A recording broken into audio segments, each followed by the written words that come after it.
7 red flags of narcissism that you need to pay attention to. It's your life after all, and it's time to pay attention and cut these external demons from taking the wheel of your life from your hands any longer. And these are things I experienced not only romantically, but also platonically in those relational dynamics in my life.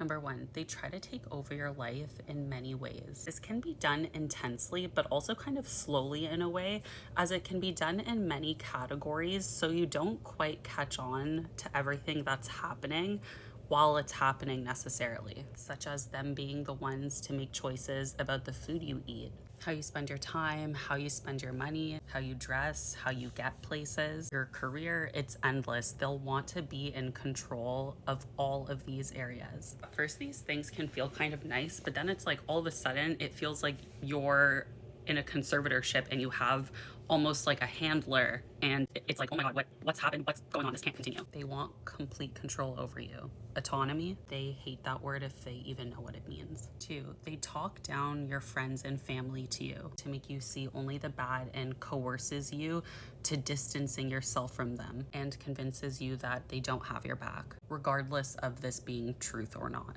Number 3, they try, that was, oh my god, I did like the weirdest, tries to get you to only go to them for advice, opinions, and reality testing to make sure that their narrative and reality is the only one that you're living in, and gets upset when you seek this from others or simply from yourself. It pisses them off because you may stray from their sick fantasy of the internal representation they made up of who you are.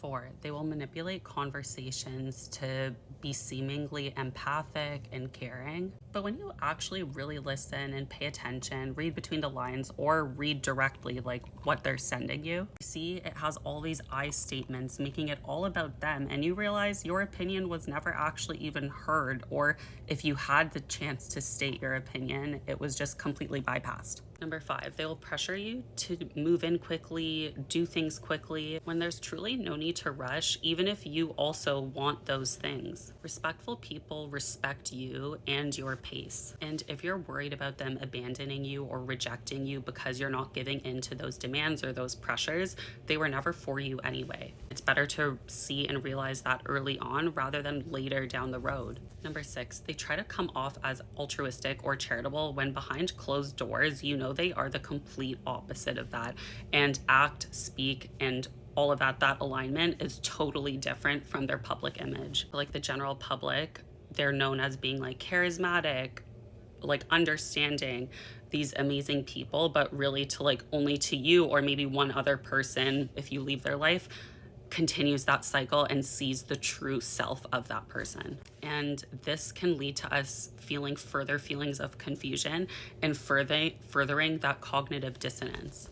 And lastly is when you start to internally worry constantly about how the other person will react to even mediocre things. Like, should you not do this simple thing to not piss them off, for example, and you realize like you're walking on eggshells. These are just a few examples of behavior patterns and different things that I noticed within toxic people within my life. And one thing I can say definitively is my life never got worse when I cut these people off. It only got better, despite what they try to make you believe.